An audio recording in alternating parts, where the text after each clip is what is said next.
जय हिंद साथियों, नमस्कार। स्वागत है आपका एक महत्वपूर्ण वीडियो में। तो ईसीएचएस की ओर से जितने भी पूर्व सैनिक हैं, डिपेंडेंट हैं, वीर नारी हैं, सभी के लिए एक बहुत ही महत्वपूर्ण लेटर जारी किया गया है।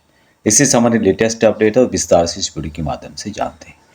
यहाँ पे आप देख रहे होंगे ये letter central organisation ECHS adjutant general branch integrated headquarters army के द्वारा जारी किया गया और 20 मार्च 2026 को जारी किया गया।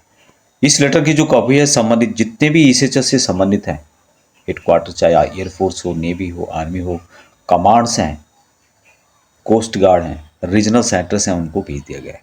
इसका जो सब्जेक्ट है यहाँ पर आप देख पाएंगे, request for forget password for online 64 KB ECHS smart card application. 64 KB ECHS smart card application के पासवर्ड भूलने के संबंध में है ये। और जब भी आप अपना पॉलिक्लिनिक चेंज करते हैं, बच्चों का आपने वैलिडेशन करना हो या कुछ भी अन्य काम करना हो, वहाँ पर 64 KB ईसीएचएस स्मार्ट कार्ड के थ्रू जब आप अपना लॉगिन करते हैं इसकी वेबसाइट के माध्यम से, तो वहाँ पर मांगता है पासवर्ड। और 10 साल पहले आपने ये कार्ड बनाया था, आप भूल गए हैं, आपको याद नहीं है, तो उसके ही संबंध में लेटर जारी किया गया है। और बहुत ही महत्वपूर्ण लेटर है क्योंकि काफ़ी प्रॉब्लम्स आती है जब भी आप कुछ काम करना हो। आपको वेबसाइट के माध्यम से 64 KB ईसीएचएस स्मार्ट कार्ड का डिटेल्स मांगता है, उसके बाद आपका पासवर्ड मांगता है और आपको वहाँ पर पासवर्ड याद नहीं है तो आप कुछ काम नहीं कर सकते। तो यहाँ पे आपने कुछ भी काम करना हो, चाहे आपने पॉलीक्लिनिक चेंज करना हो या फिर बच्चों का वैलिडेशन करना हो, इस तरह का और भी अन्य काम जो करने होते हैं जिसके लिए कि 64 KB इससे स्मार्ट कार्ड पासवर्ड मांगता है। जब आपने इसको बनाया होगा उस समय एक पासवर्ड दिया होता है, वो आप यदि भूल गए हैं तो उसी पासवर्ड की ज़रूरत यहाँ पर पड़ती है। और आप जानते हैं कि आजकल के ज़माने में बिना पासवर्ड के कुछ भी काम नहीं होता है।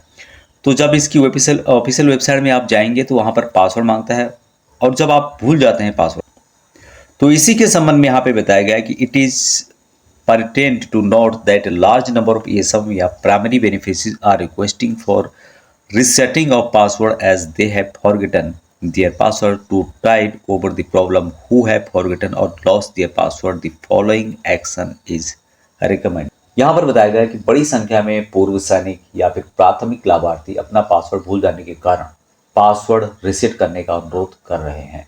पासवर्ड भूल जाने या फिर खो जाने की इस समस्या को निपटाने के लिए यहाँ पर इनके द्वारा कुछ सुझाव दिए गए हैं, महत्वपूर्ण जानकारी दी गई। तो नंबर 2 जो पॉइंट है ये है यहाँ पर बहुत ही महत्वपूर्ण, जिसमें बताया गया है कि ESM या फिर primary beneficiaries to send email from their registered email ID with subject forget password. यहाँ पर बहुत ही सिंपल तरीके से बताया गया है कि आपको क्या करना है। सबसे पहले जो भी ESM या फिर प्राइमरी बेनिफिशियरीज हैं उनको क्या करना है कि ईमेल, जो आपका ईमेल आईडी है उसके माध्यम से, या जो आपका रजिस्टर्ड ईमेल आईडी है उसके माध्यम से आपको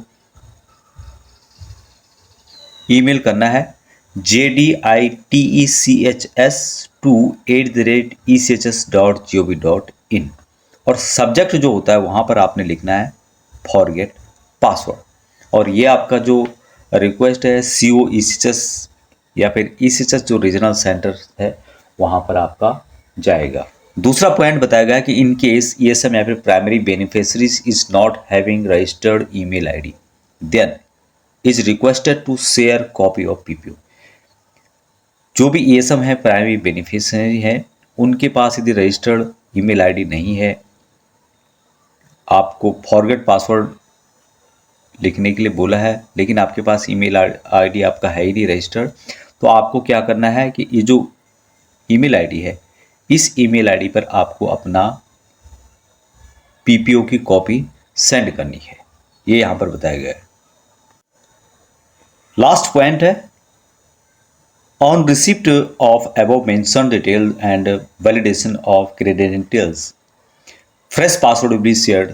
this activity can be done by respective RC and COEC। यहाँ पर बताया गया है कि जो उपयुक्त विवरण है प्राप्त होने के बाद और यहाँ पर जो भी डिटेल्स आपने दी है उसके सत्यापन के बाद एक नया पासवर्ड आपको शेयर किया जाएगा, आपको साझा किया जाएगा, जो कि जो रिस्पेक्टिव रीजनल सेंटर से है या सीओ ईसी से है, उनके द्वारा किया जाएगा। और यह जो मैसेज है, यहाँ जो इम्पोर्टेंट इन्फॉर्मेशन है, इसको